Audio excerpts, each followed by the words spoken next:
Hi, and welcome to our course on value creating conversational skills and to our first module, which is about asking appropriate questions. So, what are the most appropriate questions to ask when we're engaged in conversation with the customer, and what's the best way to ask them? So, if we look at that question from the salesperson's perspective, appropriate questions might, for example, encourage our customer to respond accurately and truthfully. They might result in valuable information about the person or people, the organization, and the opportunity. They might complement, they might validate, they might build upon the research that we've already undertaken. They might help to better qualify the person or the people, the organization, or the opportunity. And they might help us to establish or verify our strategy or our tactics. And when we think about that question from the customer's perspective, so from customer's point of view, appropriate questions come across as being both respectful to them and relevant to the conversation. They might encourage them to share relevant information in an open way. They might cause our prospective customer to reflect before they answer. They might help our customer to qualify the importance to them of addressing their issues. And they might help to establish or verify their strategy or tactics. So some of those are the tests of asking appropriate questions. Now, what about open or closed questions? Well, both types of question can play useful roles at the appropriate time in a customer conversation. So when we think about closed questions, they're typically short, precise questions that encourage either a yes, no, or a fact-based response. And they tend to narrow down the answer options. So a sample of a closed question might be, how many people do you employ at this location? And then when we contrast that with open questions, they are typically, but not always, longer questions that encourage some form of reflection on the part of the customer. And they can, of course, result in a much wider range of possible answers. So, an example might be, so tell me, what are the most significant issues associated with your current implementation or situation? Now, salespeople used to be taught that open questions were better than closed questions.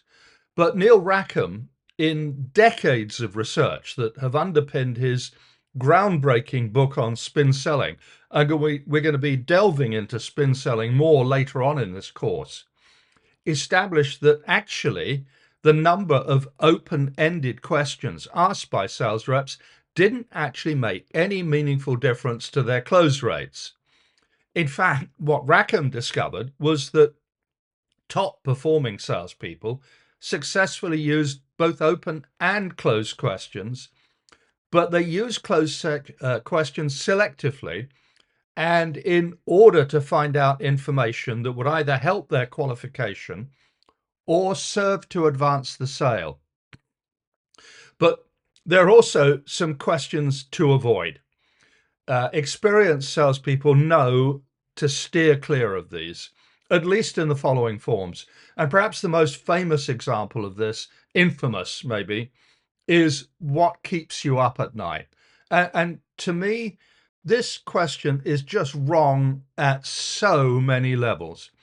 It comes across as lazy, as predictable, as disrespectful, and it may even open the door to a frivolous response that has nothing to do with their business issues. It implies that you haven't done your research and that you're unfamiliar with the challenges that similar roles in similar organizations are struggling with. So it's much better to refer to your research and to your experience of similar situations. Now, another question which I think sits in the bad question hall of fame is to directly ask, are you the decision maker? Now, the problem with this is asking it straight out plays to the ego of your contact, and they may well be inclined to position themselves as more powerful and more influential than they really are. So, in many ways, it's better to ask questions like, so tell me, how are decisions like this typically made? And who else gets involved in the decision and the approval processes? You learn much more. And I also want to debunk the idea that always be closing is a good strategy. That's another thing that salespeople used to be taught. But in complex B2B sales, this is almost always a counterproductive tactic. It might work occasionally in simple, low value, transactional B2C sales to inexperienced customers that you don't expect to sell anything to in the future. But even this is questionable. Now, research into complex, high value B2B sales environments, the sort of situations this course is targeted at, has demonstrated that the always be closing tactic actually results in fewer sales wins, not more. If prospects feel that salespeople are being overly pushy or aggressive for the sake of hitting their short term targets, well, those prospective customers are far less likely to buy from them, not just now, but into the future as well. And by the way, the bad tactic also includes throwing out time limited artificial discounts in the forlorn hope of unblocking unclosable deals. This simply destroys not only short term, but also long term value. So it's far more effective to look for incremental commitments that serve to advance the prospect's buying decision journey. And of course, at the same time, they can serve to advance our own sales process. Now, there's also a real danger in sticking too rigidly to a predetermined plan. I'm going to argue the case for planning and preparation as always being helpful, but I'm also going to suggest that we must always be prepared to change the direction of the conversation, maybe away from what we'd initially planned, in response to what our prospect has just said, no matter how carefully we plan and we prepare our conversations. We've always got to be prepared to adapt and adjust in response to what we learn and hear from our prospect. So rather than thinking about the next question, the key thing here is to practice active listening and be thinking instead, not just about what our prospect has actually just said, but also trying to think about, so why did they say that? So when our prospect reveals something interesting, for example, they acknowledge an issue, we should always seek to explore the implications of that concern or issue rather than rushing to present our so-called solution. We must always strive to have a truly interactive conversation, not a pitch. And we must never make it sound or feel like the prospect is undergoing some sort of interrogation. So, rigidly following a predetermined set of discovery questions is disrespectful to the customer and, as it happens, usually extremely boring for them. And it's ultimately unhelpful and counterproductive for us as well. Now, mind maps, which lay out a series of alternative conversation paths, are generally much more useful than linear lists. So if you must have a set of questions prepared, then think about using a mind map to lay them out and to interconnect them rather than just thinking them as a single top to bottom linear list.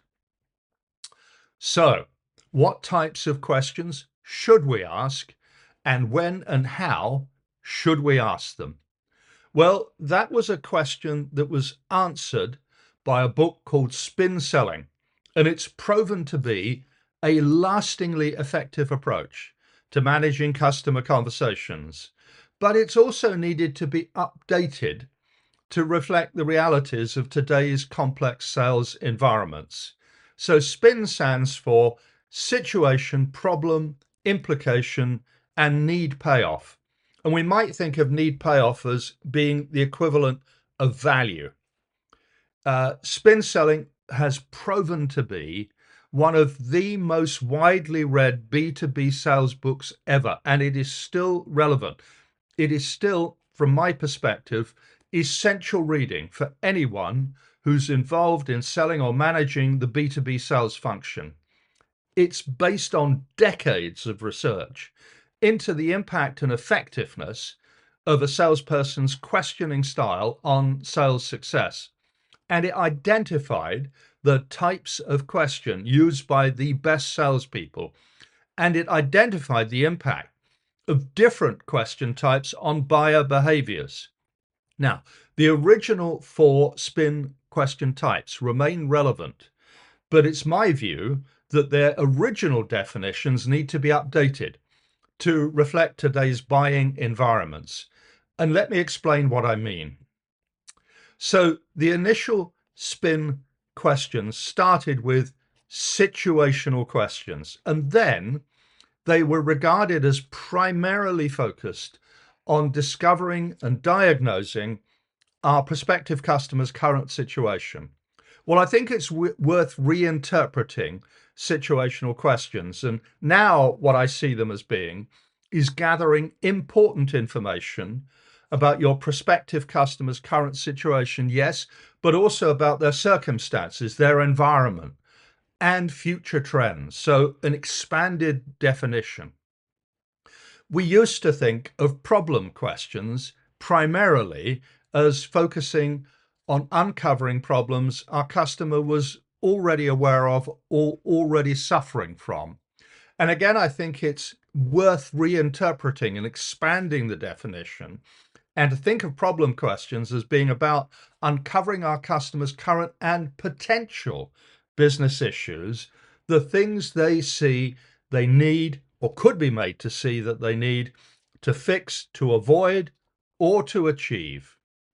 And the initial definition of the third question type, implication questions, was primarily focused around uncovering and developing the business implications of the problems that our customers acknowledged. And again, I think it's worth expanding the definition to look at exploring the impact and the consequences at both an organizational and at a personal level of the issues that have been acknowledged as a result of our problem questioning.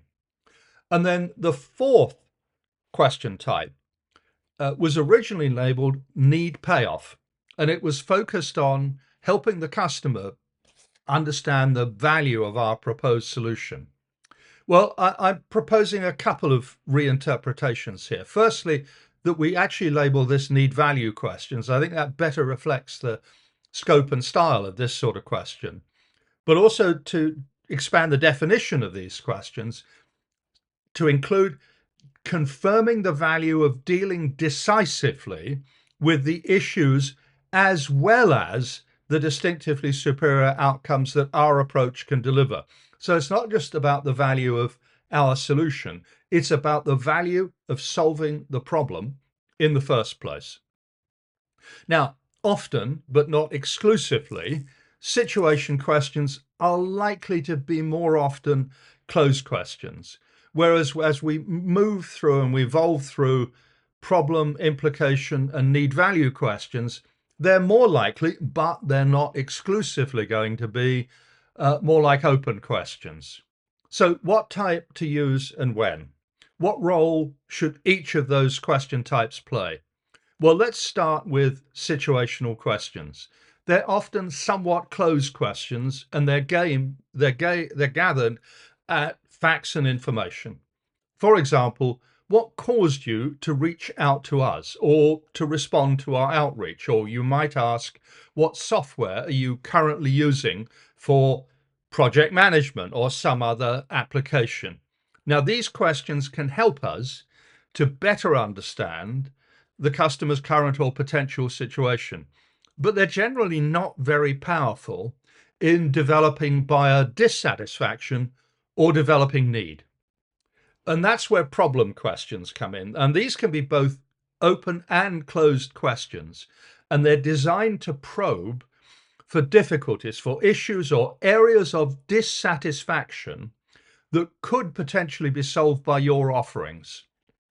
For example, you might ask questions like, so tell me, how do you feel about your current project management software? Or you might ask, what challenges are you facing with IT? Now, the third question type, implication questions, are typically open questions, and they're aimed at helping the customer become aware of the consequences of a problem. So, for example, you might ask, what impact does the current software's slow performance have on the ability to meet project deadlines? Now, implication questions help to amplify the significance of the issue, and they help to make the need for action more obvious. And then finally, need value questions. Well, these are generally open questions aimed at getting the customer to articulate the benefits that solving the problem by adopting our proposed approach could offer them. For example, how would faster software improve your project completion rates? These questions, if asked in the right way, lead the customer to articulate the value in their own words.